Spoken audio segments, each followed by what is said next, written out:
ప్రభుత్వ రంగ బ్యాంకుల్లో ప్రొబేషనరీ ఆఫీసర్, మేనేజ్మెంట్ ట్రైనీ పోస్టులకు ఐబీపీఎస్ ప్రకటన విడుదల చేసింది. ప్రిలిమ్స్, మెయిన్స్ ఇంటర్వ్యూల ద్వారా అభ్యర్థులను ఎంపిక చేస్తారు. ప్రిలిమినరీ పరీక్షలు అక్టోబర్లో జరగనున్నాయి. బ్యాంక్ ఉద్యోగమే లక్ష్యంగా పెట్టుకున్న అభ్యర్థులు ఈ అవకాశాన్ని ఎలా వినియోగించుకోవాలి, అందుకు ఎలాంటి ప్రణాళిక అవసరమో గమ్యంలో తెలుసుకుందాం.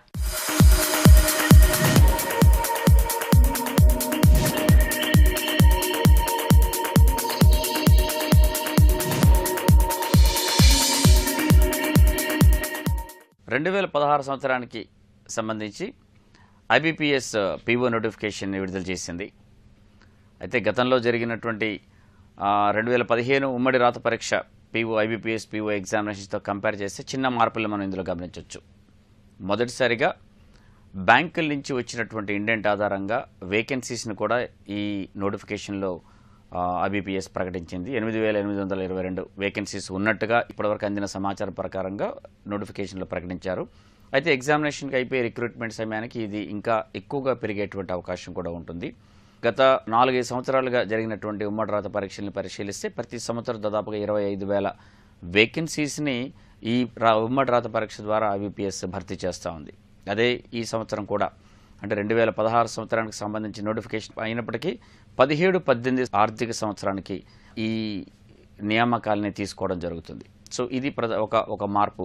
అంటే వేకెన్సీస్ని ప్రకటించడం అనేది ఒక మార్పు అయితే, రాత పరీక్షలో ఉమ్మడి రాత పరీక్షలో గత సంవత్సరం మొదలుపెట్టినటువంటి ప్రిలిమినరీ, మెయిన్ 2 పరీక్షలను మనం చూస్తే మెయిన్ పరీక్షలో చిన్న మార్పులను మనం ఈసారి గమనించవచ్చు. గతంతో పోల్చి చూసుకున్నట్టయితే ఈసారి ఉన్నటువంటి పరీక్షలో సమయాన్ని పెంచారు. 2 గంటల సమయాన్ని 2 గంటల 20 నిమిషాలు చేయడం జరిగింది. అలాగే ప్రతి సెక్షన్లోనూ విడివిడిగా సమయాన్ని కూడా నిర్దేశించడం జరిగింది. సో ప్రీ అలొకేటెడ్ టైమింగ్ని ప్రతి సెక్షన్కి ఇవ్వడం జరిగింది. అంటే అభ్యర్థులు ఆ సెక్షన్లో పర్టికులర్గా పూర్తయ్యేంత వరకు అదే సెక్షన్లో, టైం పూర్తయ్యేంత వరకు అదే సెక్షన్లో ఉండాల్సినటువంటిది. సో ఈ 2 మార్పులు మనం ఈ నోటిఫికేషన్లో మనం గమనించవచ్చు. ఇక నోటిఫికేషన్ వివరాలకు వస్తే, ఈ ఐబీపీఎస్ PO రాత పరీక్ష రాయడానికి అర్హతని ఎనీ గ్రాడ్యుయేషన్ పూర్తి చేసిన వారు ఎవరైనా రాసుకోవడానికి అర్హత ఉంది. 13 ఆగస్టు 2016 సంవత్సరానికి గ్రాడ్యుయేషన్ కంప్లీట్ చేసుకున్న వాళ్ళు ఎవరైనా అప్లై చేసుకోవచ్చు. అదేవిధంగా ఏజ్ కూడా 1 జూలై 2016కి 20 సంవత్సరాలు పూర్తయి 30 సంవత్సరాల లోపల ఉన్నటువంటి జనరల్ అభ్యర్థులు అప్లై చేసుకోవచ్చు. తర్వాత SC, ST ఇతర రిజర్వేషన్ ఉన్నటువంటి క్యాండిడేట్స్ అందరూ కూడా సెంట్రల్ గవర్నమెంట్ రిజర్వేషన్ పాలసీస్ ప్రకారంగా వాళ్ళకి 30 ఇయర్స్ మ్యాక్సిమం ఏజ్ లిమిట్లో రిలాక్సేషన్ వస్తుంది.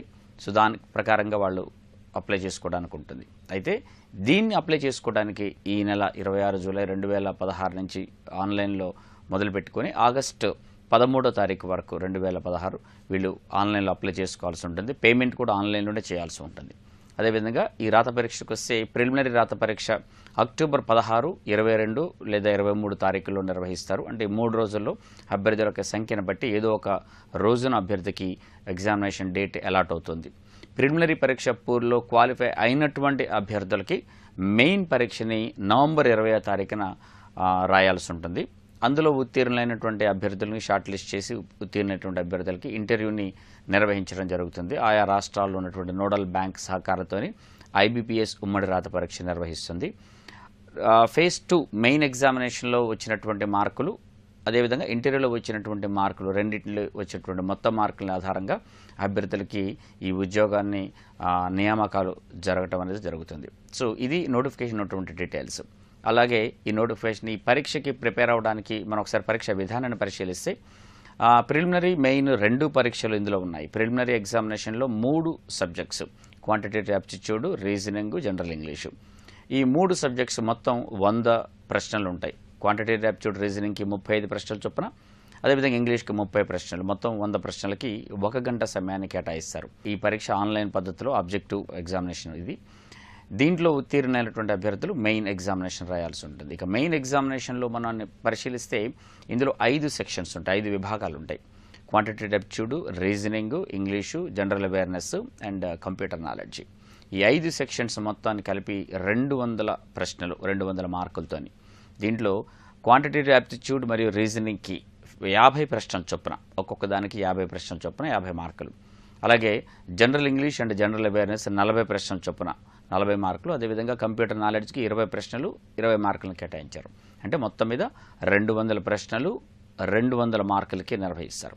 అయితే పోయినసారితో పోలిస్తే ఉన్నటువంటి ప్రధానమైన మార్పు, అభ్యర్థులు ఈ మెయిన్ పరీక్షలో ప్రతి విభాగంలో కూడా వాళ్ళు నిర్దేశించిన సమయానుసారంగానే పూర్తి చేయాల్సినటువంటి అవసరం ఉంటుంది. క్వాంటిటేటివ్ యాప్టిట్యూడ్, రీజనింగ్ రెండిట్లో కూడా 50 ప్రశ్నలు చొప్పున ఉన్నటువంటి ఈ విభాగాల్ని ఒక్కొక్క విభాగాన్ని 40 నిమిషాల్లో పూర్తి చేయాల్సి ఉంటుంది. Quantitative aptitude 40, reasoning 40. అలాగే ఇంగ్లీష్ విభాగానికి 40 ప్రశ్నల్ని 30 నిమిషాల్లో పూర్తి చేయాల్సి ఉంటుంది. అదేవిధంగా జనరల్ అవేర్నెస్కి ఉన్నటువంటి 40 ప్రశ్నల్ని 20 నిమిషాల్లో, కంప్యూటర్ నాలెడ్జ్కి ఉన్నటువంటి 20 ప్రశ్నల్ని 10 నిమిషాల్లో పూర్తి చేయాల్సి ఉంటుంది. అంటే అభ్యర్థి ఏదైనా ఒక విభాగంలోకి ఎంటర్ అయితే ఆ విభాగానికి నిర్దేశించిన సమయం పూర్తయ్యేంత వరకు అదే విభాగంలో ఉండాల్సినటువంటి అవసరం ఉంటుంది. సో దీనివల్ల అభ్యర్థులు ఆందోళన పడాల్సినటువంటి అవసరం ఎంత మాత్రమూ లేదు. ఎందుకంటే సమయాన్ని పెంచారు కాబట్టి. గతంలో జరిగినటువంటిది మిగిలిన జనరల్ అవేర్నెస్, కంప్యూటర్ నాలెడ్జ్ లాంటి విభాగాల్లో సమయాన్ని ఆదా చేసుకొని సమయం ఎక్కువ పట్టే క్వాంటిటేటివ్ యాప్టిట్యూడ్ అండ్ రీజనింగ్ విభాగాలకి సమయాన్ని అదనంగా కేటాయించుకునేవాళ్ళు, ఇక్కడ ఆదా అయినటువంటి సమయాన్ని. అయితే ఇప్పుడు ఎగ్జామినేషన్లో చూస్తే అటువంటి పరిస్థితి లేకపోయినప్పటికీ కావలసినంత సమయాన్ని ఆ విభాగానికి కేటాయించడం జరిగింది ముందుగానే. సో 50 ప్రశ్నలు ఉన్నటువంటి క్వాంటిటేటివ్ యాప్టిట్యూడ్కి 40 నిమిషాలు, అదేవిధంగా రీజనింగ్ కూడా 40 నిమిషాలు. ఈ రెండు ఎక్కువ సమయం పట్టే విభాగాలు. కావాల్సినంత సమయం కూడా అభ్యర్థులకి అందులో ఉంది కాబట్టి ఆ ఆందోళన పడాల్సినటువంటి అవకాశం ఎంత మాత్రం లేదు. మోరోవర్ ఇంకా అడ్వాంటేజ్గానే ఈ విభాగంలో ఈ ఎగ్జామినేషన్లో ఉండబోతుంది. అయితే అభ్యర్థులు గమనించాల్సిన ఈ 2 ఆన్లైన్ పరీక్షలు కూడా ఆబ్జెక్టివ్ తరహాలో ఆన్లైన్ పద్ధతిలోనే కండక్ట్ చేయడం జరుగుతుంది. అయితే ఎలా ప్రిపేర్ అవ్వాలి ఈ ఎగ్జామినేషన్కి అంటే, ఇప్పుడు నుంచి మొదలు పెట్టుకుంటే పరీక్షకి దాదాపు 3 నెలల సమయం అనేది ప్రిలిమినరీ పరీక్షకు అభ్యర్థికి దొరుకుతుంది. ఈ ప్రిలిమినరీ పరీక్షలో మెయిన్ పరీక్షలో ఉన్నటువంటి మన సబ్జెక్ట్స్ కామన్గా ఉన్నాయి. ప్రిలిమినరీ పరీక్షలో ఉన్నటువంటి 3 subjects quantitative aptitude, reasoning and English main ఎగ్జామినేషన్లు కూడా ఉన్నాయి. ఇది కాకుండా అదనంగా అభ్యర్థులకు general awareness and computer knowledge అనేది మెయిన్ పరీక్షలో ఉంటుంది. అయితే ఈ 5 విభాగాలకి సంబంధించి కూడా అభ్యర్థులు వాళ్ళ ప్రిపరేషన్ ఇప్పటి నుంచే మొదలు పెట్టాల్సినటువంటి అవసరం ఉంటుంది. అట్లాగే ఐబీపీఎస్ పీఓలో సెలక్షన్ అయిపోయి ఏదైనా పబ్లిక్ సెక్టర్ బ్యాంకులో పీఓగా సెలెక్ట్ అయినటువంటి అభ్యర్థులు యంగ్ ఏజ్లో ఒక 22-23 సంవత్సరాల యంగ్ ఏజ్లో అందులో కనుక జాయిన్ అయితే బ్యాంకులోని అత్యున్నత స్థానమైన చైర్మన్ స్థాయి దాకా వెళ్ళేటటువంటి అవకాశం కేవలం ఈ బ్యాంకులో మాత్రమే ఉంటుంది. అంటే ఇంటర్నల్ ఎగ్జామినేషన్స్ ఇంకా బయట నుంచి ఎవరిని తీసుకోకుండా ఇంటర్నల్గా రాని ఎగ్జామినేషన్స్ కండక్ట్ చేస్తూ ఉన్నత స్థానానికి వెళ్ళేటువంటి ప్రమోషన్స్ ద్వారా అవకాశం బ్యాంకులో ఉంటుంది. అత్యున్నత స్థానానికి వెళ్ళే అవకాశం ఉంటుంది. కాబట్టి ఇప్పుడే ఫ్రెష్గా గ్రాడ్యుయేషన్ కంప్లీట్ చేసినటువంటి క్యాండిడేట్స్ అభ్యర్థులందరూ కూడా ఈ పరీక్షను బాగా అర్థం చేసుకొని 3 నెలల సమయంలో ప్రిపేర్ బాగా అయ్యారంటే ఎగ్జామినేషన్లో సక్సెస్ అవ్వడానికి 3 నెలల సమయం సరిగ్గా సరిపోతుంది. అంతకుమించి పెద్దగా సమయం కూడా అక్కర్లేదు. ఈ 3 నెలల సమయం సరిగ్గా ఉపయోగించుకుంటే చక్కని ఉద్యోగం, దాదాపుగా 60,000 దాకా జీతాలు వచ్చేటువంటి సెక్యూర్డ్ జాబ్ ఉన్నటువంటి ఈ జాబ్ తెచ్చుకోవడానికి అవకాశాలు ఆల్వేస్ అందరికీ ఉంటాయి. భారత్ సంచార్ నిగమ్